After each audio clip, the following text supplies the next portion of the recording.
All right, all right. My friends, welcome so much to our last class together here on Christianity 101 slash new member class for Christ Lutheran Church and School. It is so good to have you guys here for this last one. And I'm excited about it because we've been talking about all this historical stuff, whether you're talking about the history of the Bible and what led up to this idea, this movement called Christianity. Then we talked about more history about led up to the early Christian church going through its own ups and downs and leading to the Reformation. And then we talked about the history of the Synod and sort of what it's been doing or not doing for a while. Then before that, we talked about the doctrines and where doctrines come from and all this kind of stuff. So we've been all over the map. And then we talked about the history of the Synod last week. So today, my friends, we are going to talk about, yes, we're going to talk about good old Christ Lutheran Church itself. That's what we're going to talk about today. Christ Lutheran Church itself. And I did a sermon series back in October of 2025 called Hearts Burning. And from this, I developed these slides that I never got to share on our 100-year celebration that we had on close to Reformation Day there in October. But now I get to share them today because all this research now I can actually put to good use. So there's there's a lot to cover, but I think we'll get through it just fine. I'm going to open it up to a couple of my elders at the end who have been around longer than I have. I've only been here currently, I think 16 months, something like that, like 15 months. I know it feels like I've been here 15 years. I know, but just 15 little months. And so we're gonna talk about the history where Christ Lutheran has come from, and then we'll also get into uh, the structure of Christ Lutheran Church and School, and yeah, be fielding questions along the way. All right, so Christ Lutheran, like many churches, my friends, started with mission first. Mission first. The founding of this church took years, my friends, of missionary and evangelical work before we ever became a chartered congregation. Precisely 20 years. 20 years in 1905. In 1905, my friends, the first missional pastor set foot on our in sort of our world, if you will, and we were even called Christ Missional Church, I believe, is what our first things were called. So yeah, and we actually went through five different pastors. Let me show you a couple of these pastors. There are three out of the first five missional pastors that we went through in those 20 years. So it was amazing how many different people poured into this little, we might call it a church plant today. They called it a missional outpost or a mission outpost. And so it's just absolutely amazing, my friends, how much has gone into it. And especially, I want to give special attention to the first one, number one there, if you can see on your screen, Reverend A.M. His first name was Arthur. I could never find out what the M stands for, but Reverend Arthur M. Winnikin. Winnikin is a huge name within the Lutheran Church Missouri Synod. I went to a place called Concordia, St. Louis, and there is a Winnikin Hall in the seminary in St. Louis, Concordia Seminary, St. Louis. There's a Winnikin Hall. That's how big this name is. And for one of the Winnikin sons, so this isn't the Winnikin, the sort of famous Winnikin, if you will, within Lutheran Church, but for one of the sons to go out and be a part of this is amazing. And so I did misspeak. I did misspeak. There's actually only four pastors. So these are three out of the four pastors. So the one not shown is the very first pastor. His name was Reverend Block. I could not find him. 1905 records are hard to find, let alone pictures. So I could not find our very first mission pastor, which was so. But Winnikin was our second. Brom Victor Braun was our second pastor, and then the third pastor, even though he's number two on that, is William Schmook.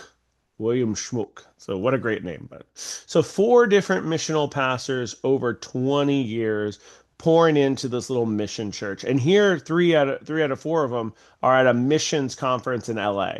I love it. They're in, I believe it says there somewhere. It's somewhere in downtown ELA. I looked it up at one time, but anyway, this is them at a mission festival.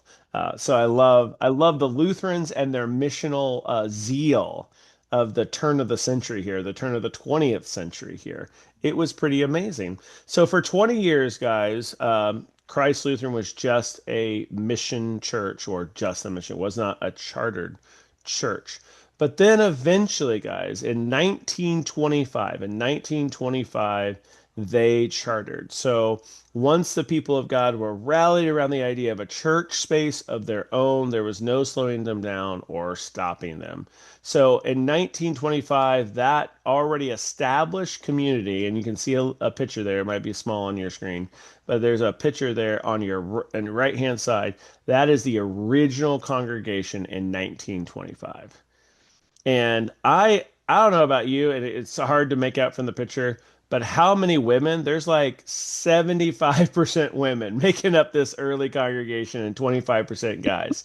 That's interesting back in 1925, actually. That is not normally the statistics, but there is a lot of movement there that happened from many different players, but they got it going in 1925. So that's when Christ Lutheran was first established, and that's why we're celebrating in the 100-year celebration. So July in 1925, July 1st, 1925 is when they chartered, according to the records. And so from there, and you can see on your left-hand side of the screen, in 1932, my friends, they built a church on 16th and Cabrillo. Some of the older members of our church call this the original church, or the Cabrillo Church. So it's 16th and Cabrillo. It is a nice little Spanish style place. Really, really nice. So somewhere around, my friends, the 1930s, early 30s. So just after they opened up that building, they actually tried to start a little day school, because they were already in the 1930s, my friends, already pretty committed to education, Christian education, not just through discipleship programs and catechesis, but through schools, and the starting of schools. So they wanted to start a school in the mid 1930s. Unfortunately, that school was shut down due to noise problems. The neighbors, yes, the neighbors called them in and said, "Hey, they're starting up a school and it's kind of loud and noisy." And so that school was shut down. But it was in their heart to do that school almost from the very beginning of the congregation, my friends. They had been talking about it for a long, long time. And so this missional church kept growing, my friends. Even after it's chartered, it kept growing and expanding. And so eventually, my friends, and this is kind of the crazy thing, and they decided to build again. They were known as Christ Evangelical Lutheran at the time. Christ Evangelical Lutheran Church did not know when to stop when it came to their passion about their mission to the community or to their school.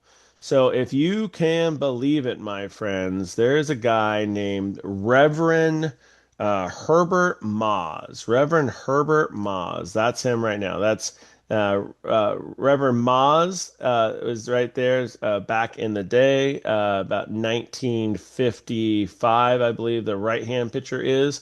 And then he was still alive when Pastor Cal was here. Pastor Cal a few years ago, and that is one of the last pictures they have of Pastor Moz.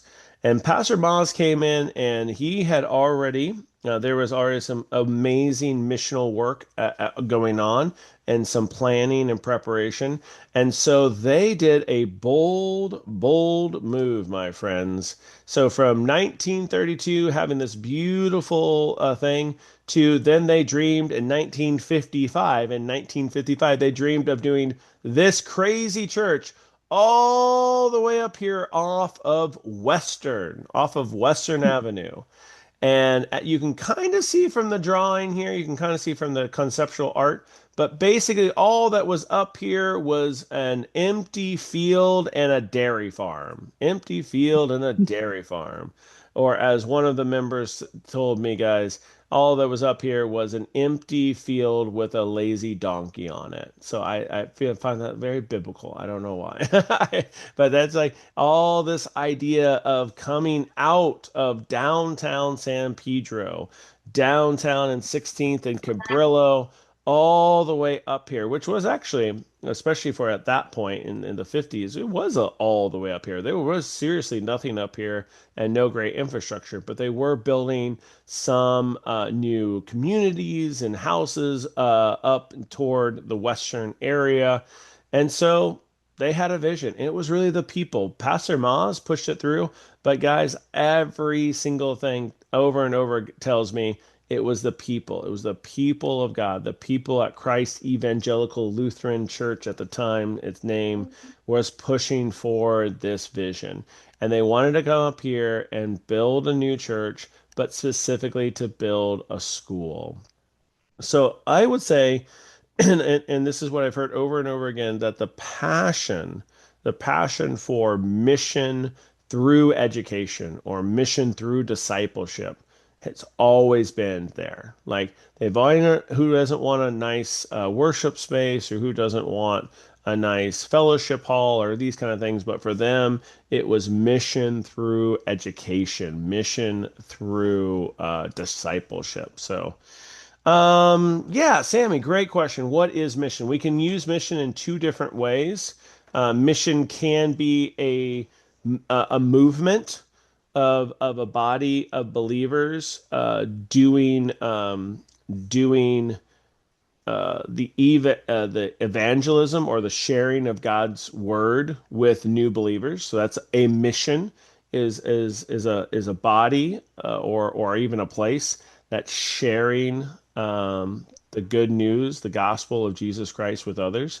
We also could say mission is also what a body does. Um, what is their focus really? What are they all about? What's their mission? So we could say a mission does this, or what is your mission? Meaning, what's your focus? What's your passion? What are you going for? So when I say their heart or their passion was it was doing the mission, is meaning sharing the gospel of Jesus Christ through education in the schools and discipleship, teaching about Jesus Christ. So great question, Sammy. Great question. So it's pretty amazing. They left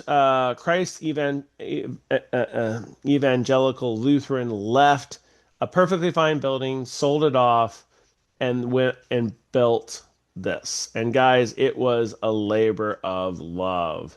From 1959 to just past 1970, they built it piece by piece. The church that you see now standing at 28850 Southwestern was built over time. It was not built in a very quick time.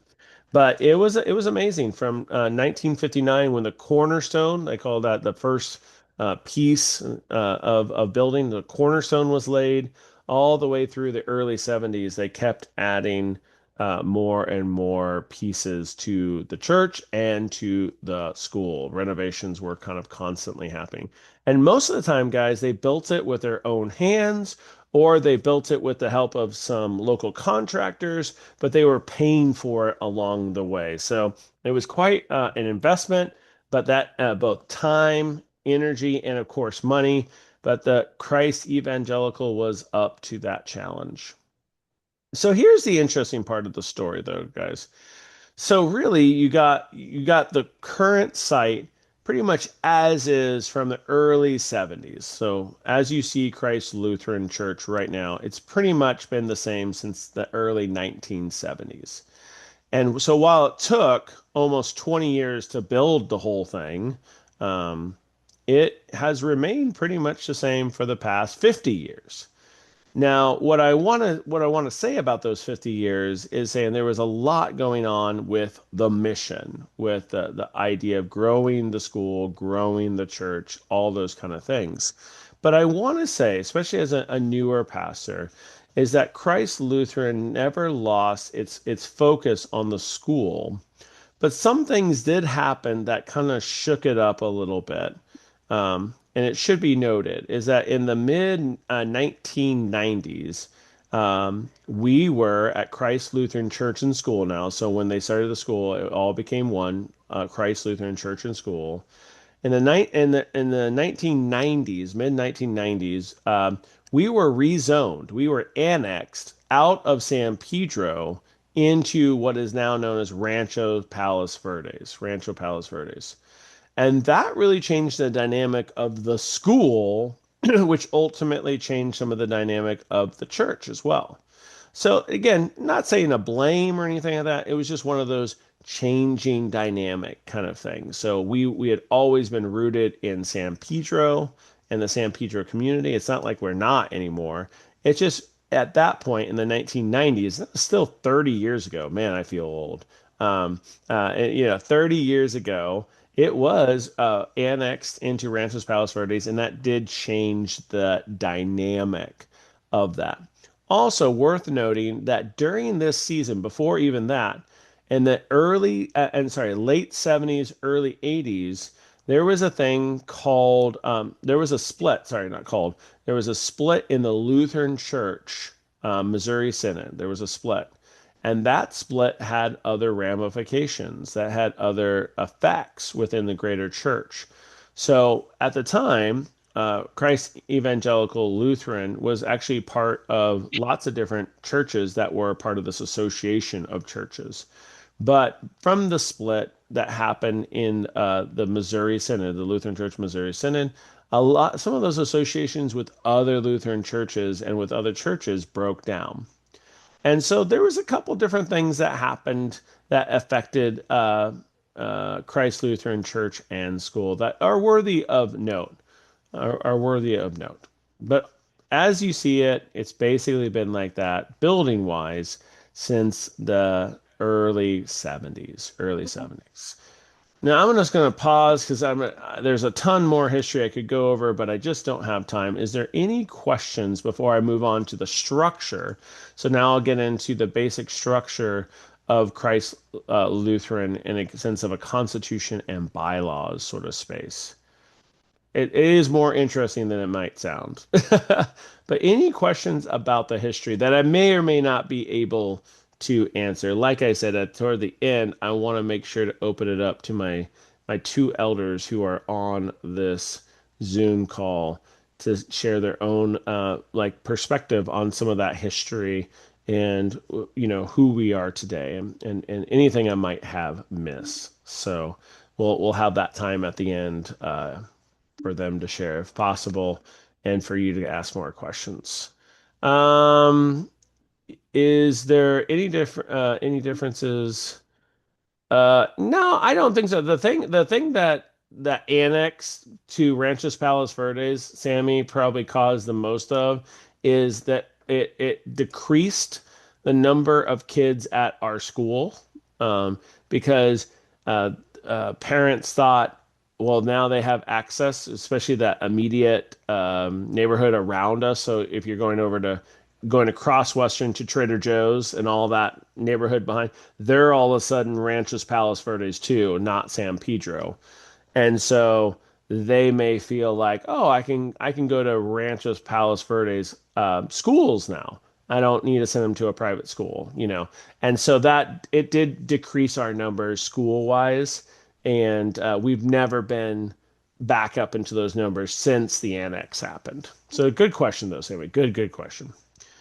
All right, so let's go into the structure. And again, we'll come back to some of this history, I'm sure, a little bit later. So let's get into the structure of Christ Lutheran. Well, first of all, the structure of the congregation. Now, I should say this. I should have wrote this down. The structure of any Lutheran Church Missouri Synod is that Christ is the head of the church. So maybe I should just clarify that Christ is always the head of the church. What I mean by the structure is that our beautiful United States of America requires all nonprofits to have a thing called a constitution and a bylaw. Constitution and bylaws. Constitution is your founding documents of your not your doctrinal documents. We talked about our doctrinal documents, Book of Concord, the Holy Scripture, those kind of things. But as a business or as an entity, a nonprofit entity, you have to have founding documents that basically is how are you going to be structured as a nonprofit? How are you going to be structured as a church? And you have to reveal that in your constitution. And then your bylaws is basically how do you execute being that kind of church or being that kind of nonprofit. I'm no lawyer, so that's just how I like to understand Constitution. Constitution is kind of the rules that we're going to play by, basically, and the bylaws are how you're going to play. So the basic rules of the game, but then how you actually play is the bylaws. So that's how I like to understand it. So according to our Constitution and bylaws, my friends, we have a structure. We have a polity of structure at Christ Lutheran Church and School, where the members, also known as the voters, are the top people I always get this question one time or another. Who runs the church? And my two answers are either you mean Christ, because he runs the church, or you mean the members. Because Pastor John does not run the church. That's all I know. Pastor John does not run this church. Um, and no pastor should really run a Lutheran church. We are not dictators. Sometimes I'm called CEO, and that's fine, but I'm not even that. um, I am the pastor, and I have a lot of duties within that pastor, and I'll talk about that. But when you're talking about the actual constitution and bylaws, the actual structure of the church, the members who are the voters, and we'll talk about what a member means here in a second. The members are the ones at the top of the organizational chart. So if you guys become members, and a few of you already are, but those that listen later, my friends, if you become members and you are voting age, you run the church. That's why it's part of the reason why we take all this time to do this new member class and because you are literally the ones that should be running the church, that are voting, have the highest authority in the church. So members are at the top. Then the members elect the council, and the council can do a lot of things because the members have voted them in. So we have two main branches of authority. Council, the church's council, and they will take care of all the business side of things. They basically run all the business side of the church. And then we also have the elders who run all the spiritual side of the church. So, in many ways, my friends, the members then vote in council and elders to run the holistic church, either on a business front or on a spiritual front. The elders do have some say on the business. The council does have some say on the spiritual, but for the most part, the council votes on business matters and the elders votes on spiritual matters or matters that concern the spiritual nature of the church. So that's who they get voted in. So it's sort of like these are the main representatives of the church, the main representatives of the church, business and spiritual. From there, from there, then you get the me. Then we get, I'm at the bottom of the food chain, my friend. You might look at other org charts and it might be different, but according to our constitution and bylaws, my friends, this is why every pastor that I know of at least says that we are servant leaders. We are servant leaders. Pastors are servant leaders. Because first and foremost, we serve the church. That's why we should be at the bottom. We should be at the bottom because we're serving. We're serving the church. We're serving the members and the voters. We're serving the council and the elders. I love that. But we're also leaders. Of course, Pastor John, me, does things for the church. I lead lots of things. I'm in charge of lots of things. But in a lot of ways, guys, it's like having a lot of responsibility as a pastor. It's like having a lot of responsibility, but very little power. It's like having a lot of responsibility, but very little power. And that's good because there's an old saying, at least when growing up in Kansas, there was an old saying that says, well, power corrupts and absolute power corrupts absolutely. And I love that saying because it says the more power, say the congregation gave me more power. Eventually, no matter what our Constitution and bylaws say, then I start floating to the top of that organizational chart. The more power I have to start floating to the top because I have to like execute the power from the top. I have to do the power. But if you don't give me more power, but you give me more responsibility, say, hey, Pastor, we'd like you to oversee this, this, and this, and this, and this. That's not necessarily power. That's just responsibility. You can serve. I can say at this sort of bottom of an org chart and serve with having lots of responsibility, but not necessarily all the power to just wield at my desire. So, but Constitution bylaws, members slash voters are at the very top. Then council and elders are in charge of the business side of things for council and spiritual side of things for elders. And then I serve at as the pastor. I'm a servant leader at the bottom of the org chart. So that's the basic structure of that. Elders, just to get a little bit more details, and again, maybe the elders, I'm gonna give some time to later on. We'll speak more into this. Elders really are mini pastors, I would call them. I love my elders. I love what they do. They pray for people. They visit people in the hospital or in their homes. They care for people. They offer spiritual care, comfort, advice, wisdom. They are an amazing group of guys. I love my council. I love my elders. I love my council. They take on some of the hardest business parts of running a church and a school. They constantly are thinking about the business side of, how do we market effectively the school to get more kids in, but then how do we balance that with keeping the main mission focus the same. We're not trying to sell out just to get more students or get more members. They're constantly talking to like they're having to talk to maybe sometimes lawyers or have to talk to contractors, to get things done, and they're constantly interfacing with the staff there at Christ Lutheran Church and School. I am kind of the in charge of the staff as the pastor. I'm the CEO over the staff, but I'm not the CEO over the church. So there's a difference with that.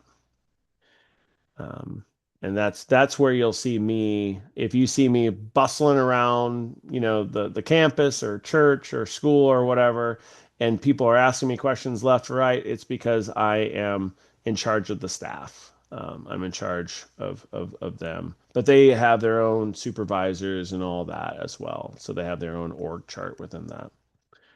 All right, so that's the congregational level. That's the constitution, bylaws, constitution, congregation level. So that is that. Any questions on that, my friends? The constitution and bylaw level of the church. All right, as you ponder that, let me go a little bit bigger. And I know we talked about this last week, but I want to talk about it specifically this week with Christ Lutheran. So Christ Lutheran, as being part of the Pacific Southwest District, like I talked about last episode, the last time we got together, is part of the district, and the district is then part of the synod. So every time there is a district convention, so that's what they call their big gathering they do every 3 years for the district.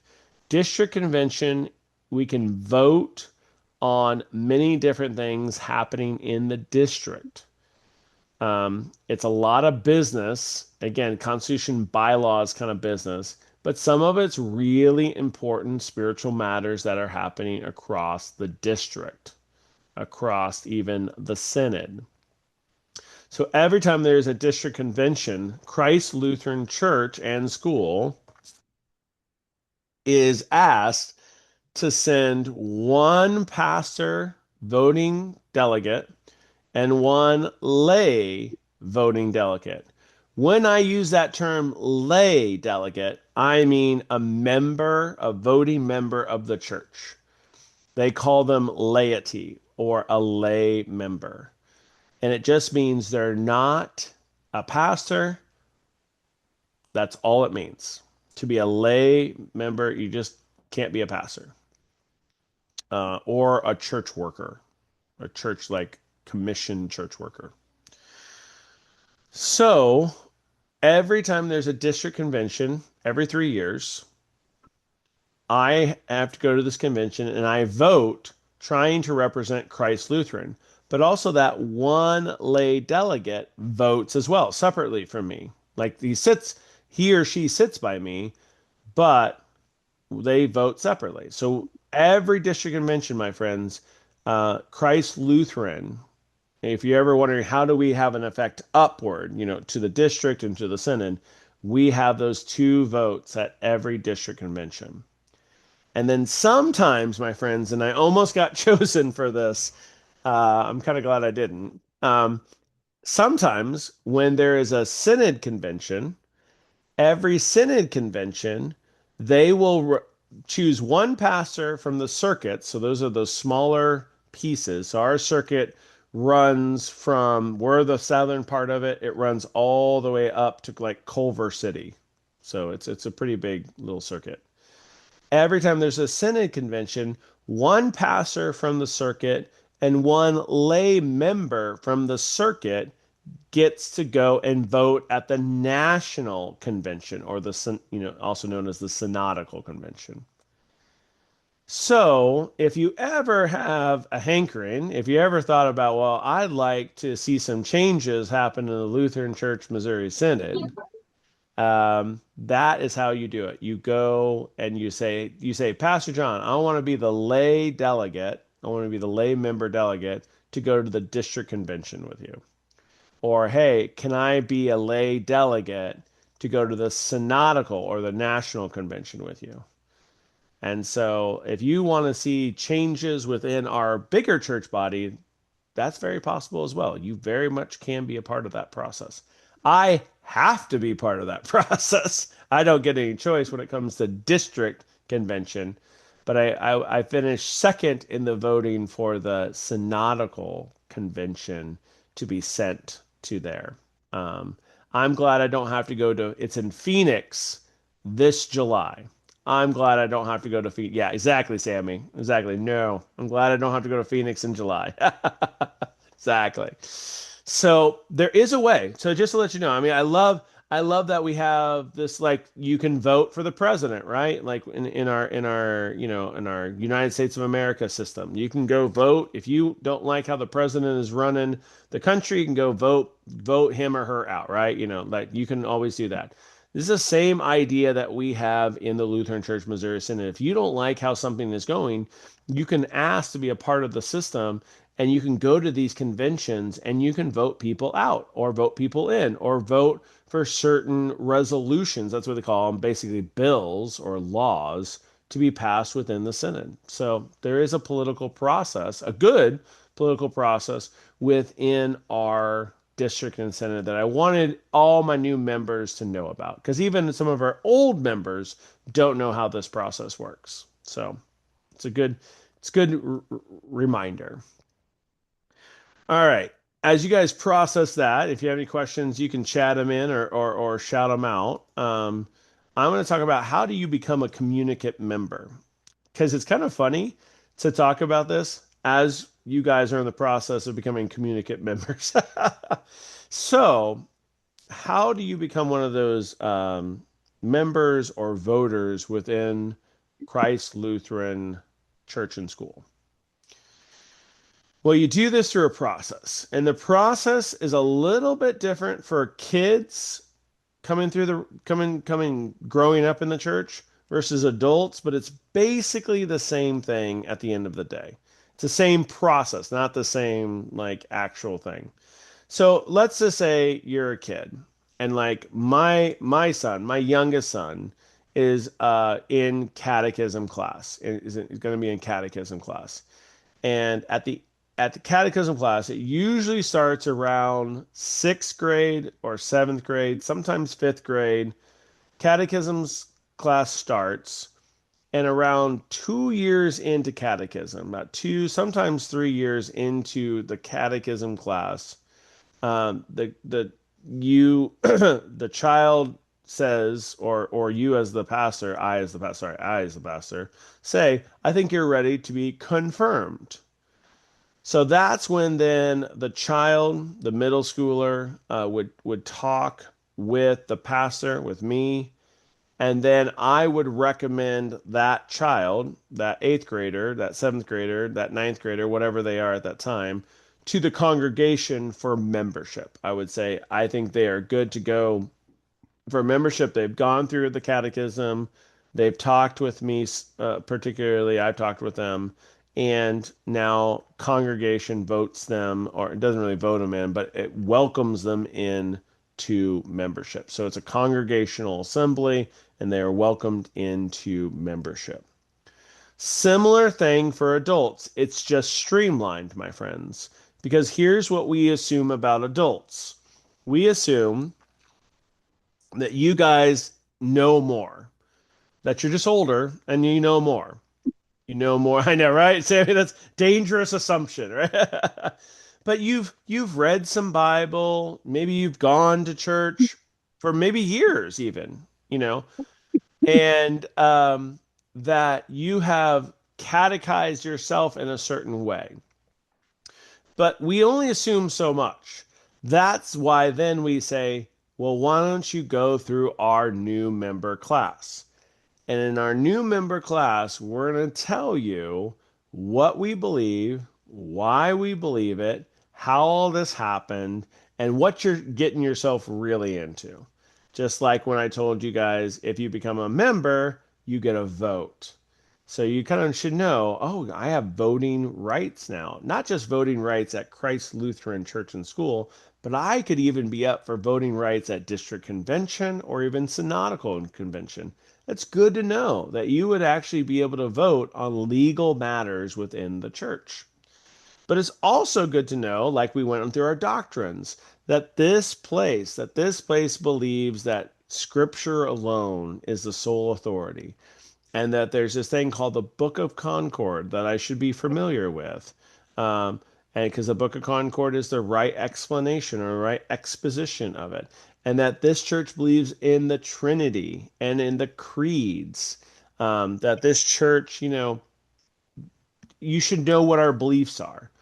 And you should ask about that. You should have an opportunity to ask about your beliefs. So, like our elders, you should know that women aren't allowed to be elders. Women aren't allowed to be pastors in our church. But women are allowed to be a president of a congregation, right? And there's biblical reasonings for this. And so it's some of those keys that you should ask. And so what we're doing in these 5 week sessions, my friends, and that's why I always will end with a pastoral visit. I'll never be like, oh, just watch these videos, take the quiz, and you're good to go. Like I will never do that, right? I'll say, watch the videos or go to our live in-person membership classes, which the live versions happen in on campus. I shouldn't say live. This is live. On campus edition of our new member class that happens in the fall, in October usually, September, October, and ask these questions, interact with the information. That's why I always will stop. You guys have heard me and you guys have responded. Is there any questions? I want you to ask questions. This is the time to ask questions. And even and if I can speak to those that are listening to this video later on, not live, please ask questions. Please have your questions ready for my pastoral visit with you, or drop them in the comments. Ask away. They are good and needed because it's all part of the adult catechism process. And the adult catechism process doesn't need to take 2 or 3 years like it does for a child. Why? Because the child's still growing. It hasn't experienced much of life. It's inquisitive, it's curious, but for the most part, children need more time to absorb this kind of deeper material and deeper information. Where you guys, while it still need time to absorb it, maybe you don't need 2 or 3 years to absorb it. Maybe you just need 3 or 4 weeks. Maybe you just need, 5 or 6 weeks, whatever, to absorb this, ask the questions. But it works the same process. So you got the new member class, no matter if you're online or in person, and then you get the pastoral visit. So that's where you get to meet with me, and you're going to ask me any questions. You're like, I heard this. Did I hear this right? Or I heard this and I kind of disagree with that. Is that a deal breaker? Because there's some things that I present to you, not very many in the videos, but there's some things that I present to you as like the Lutheran Church Missouri Synod sort of sees it this way.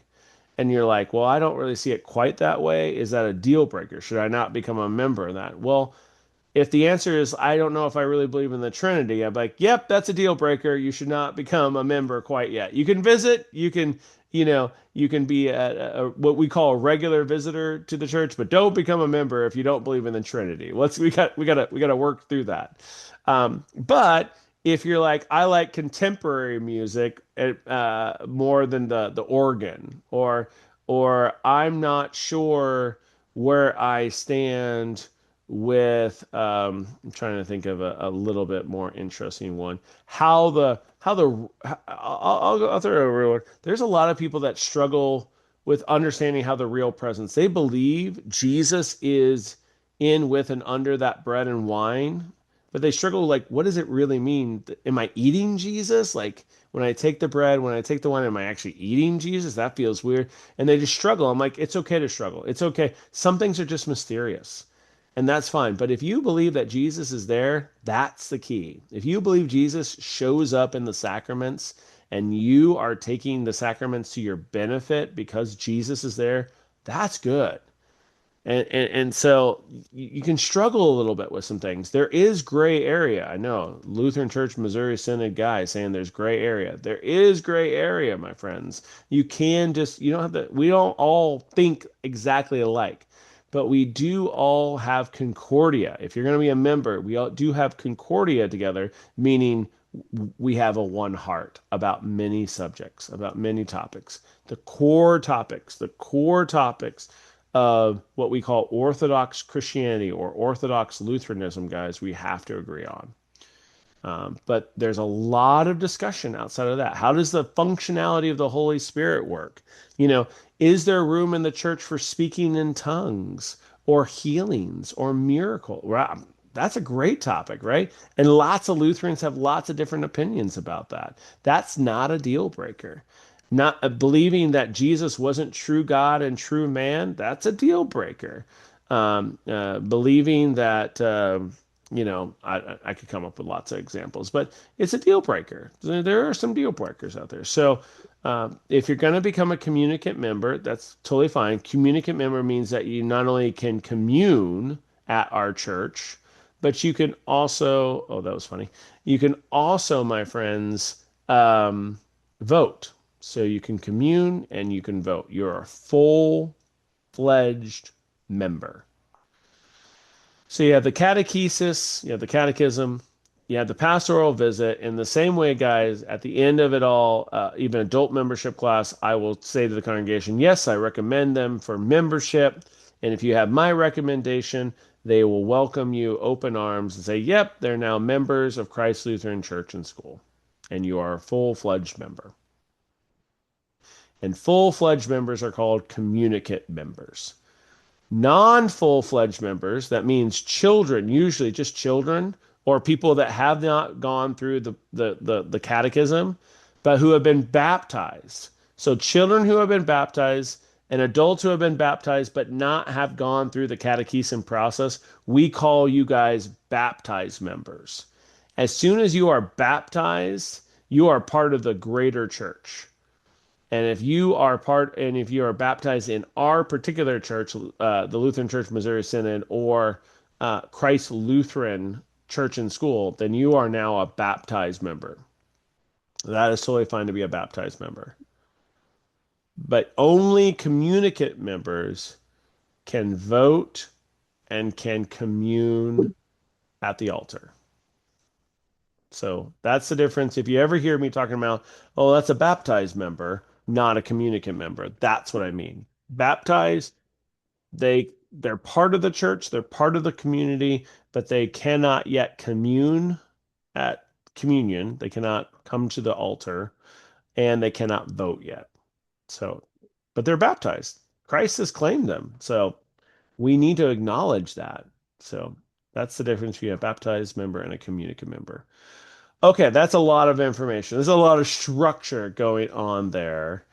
Kieran, just one more minute. I'm going to ask if either of my amazing elders who are on this call, if they have anything to share on top of that. I try to keep the heresy low when I'm around my elders. So, yes, no, Catholic baptism is good. Absolutely. Great question, Sammy. All baptisms made in the name of the Father and the Son and the Holy Spirit, all Trinitarian baptisms are good to go. They are recognized by our church. If you were ever baptized, say maybe in a Mormon church or baptized in a Jehovah Witness church, then let's talk because they baptize slightly differently. But Catholic, pretty much anything. If you were baptized, one baptism, you're good to go. You should be just fine. We do not believe in multiple baptisms. We do believe in a recommitment to your baptism. You're not sure if your baptism was valid or not. What we do is have a special ceremony, sometimes on Sunday even, but it could be a private ceremony where you get a recommitment. We call it a recommitment to your baptism. And we still use water, but we use water to bless. Say let your original baptism be recommitted to or legitimized. Basically, it's a special ceremony. I've only done it a few times, but it is a very special ceremony. I like it.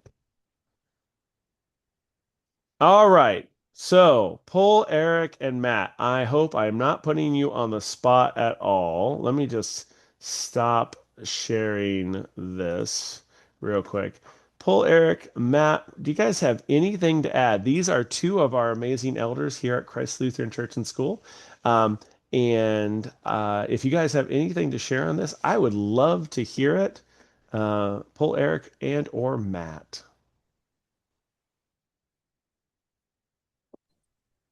I think Matt, thank you for the opportunity, Pastor John. I think Matt, he has many more years under the belt at Christ Lutheran. So I wanted to hear his first before I say anything,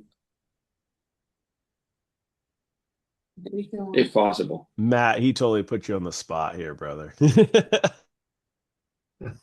Well, I'm here. I guess considering the recent history, a couple of years ago there was some churn at the church and school, and during that time we might have lost visibility into a countervailing power of stability. It seemed that the student population more or less remained stable. And as far as I know, parental appreciation for the school never faded. And twice call committees were formed and struggled through the call process for pastors and others. And all the time, we held together with mutual respect, patience, and faith, which pulled us through.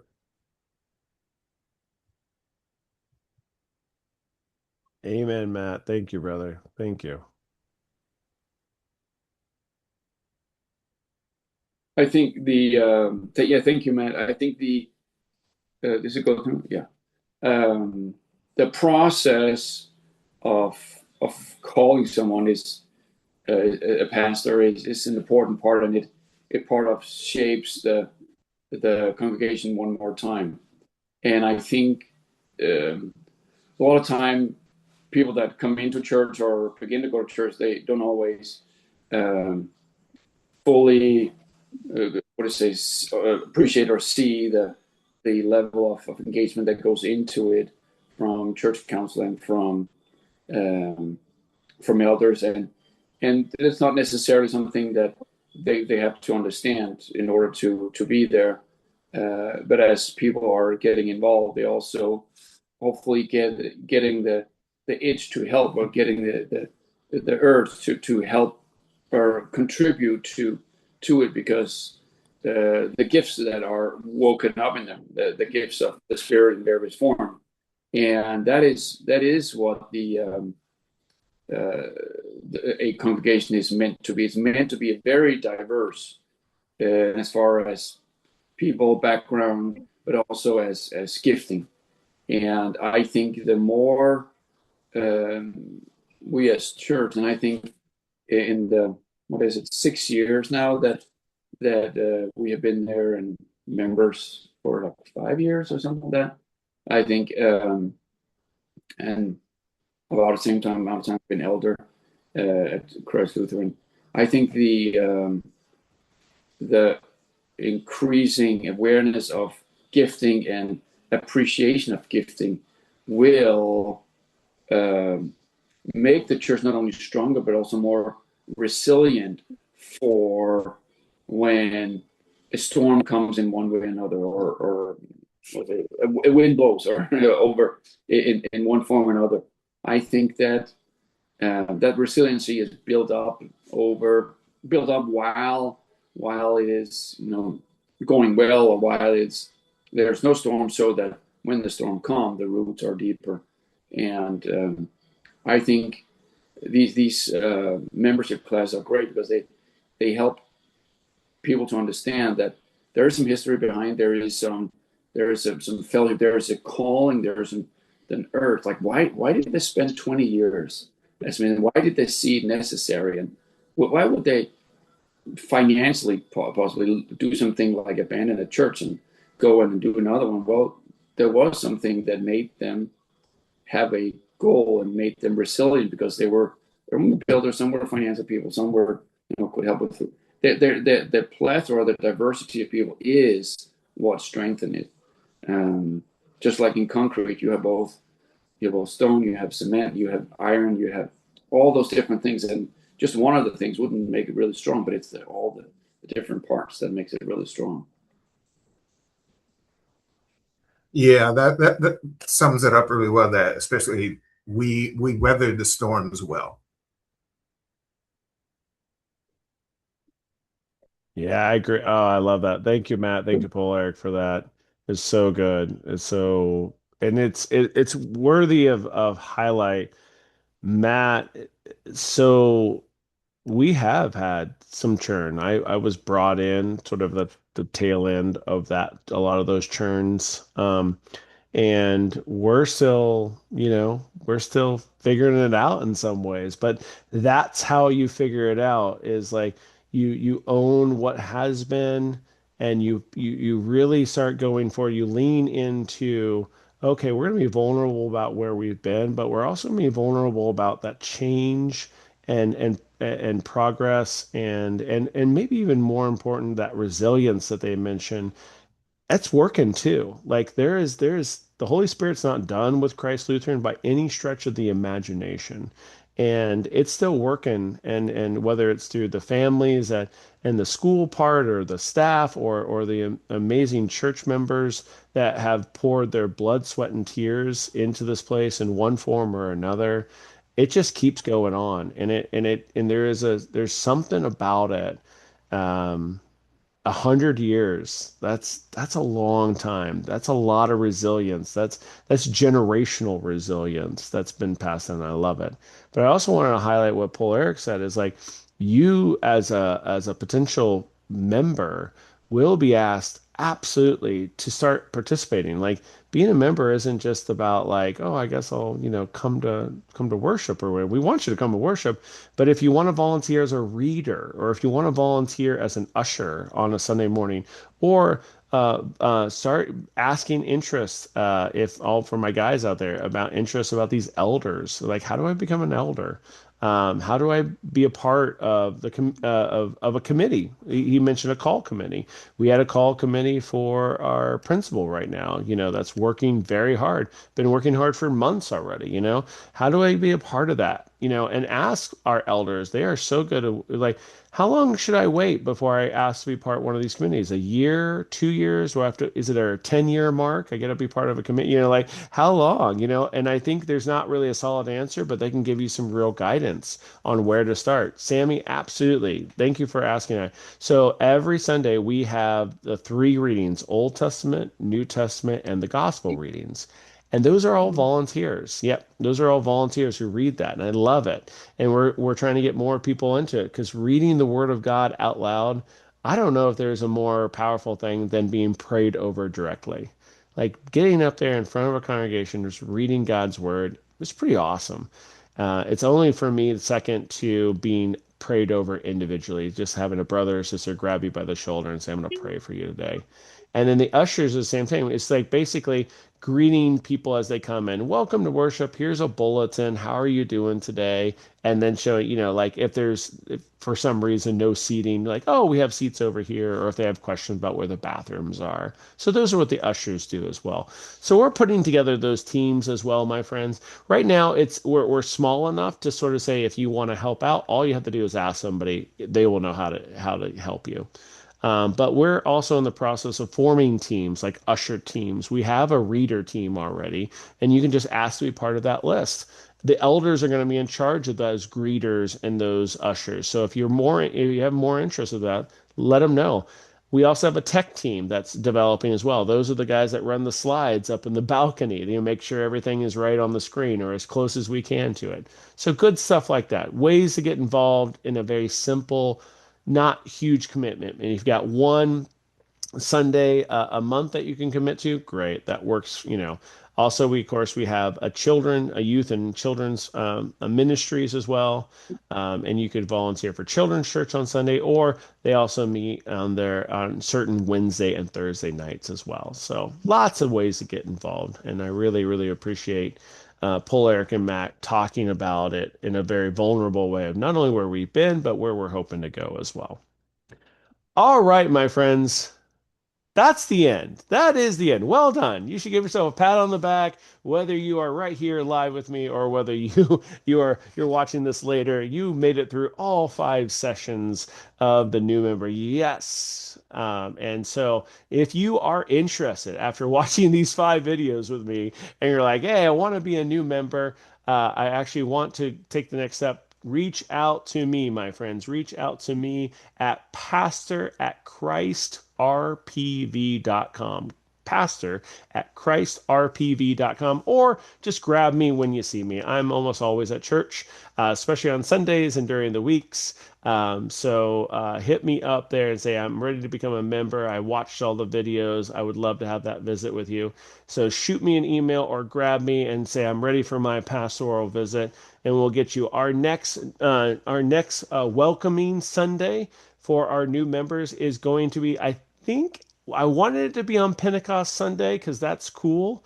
But I think Pentecost Sunday is on Memorial Day weekend this year, here 2026. So let me get back to you on that specific date, but it's going to be late May. We'll just say that. It's going to be late May. So if you want to be a part of that, definitely reach out to me in the next couple of weeks so we can get your pastoral visit set up, and you can be absolutely welcomed in to membership on this cycle in that late May date. All right. Any last minute questions, my dear friends, who are my live folks? And all my pre-recorded folks, later on drop a comment down below and you got questions or ask me directly. All right. Well, thank you so much for joining us, guys. I'm going to end the recording here. Be well, stay safe, and I hope you enjoyed. All right.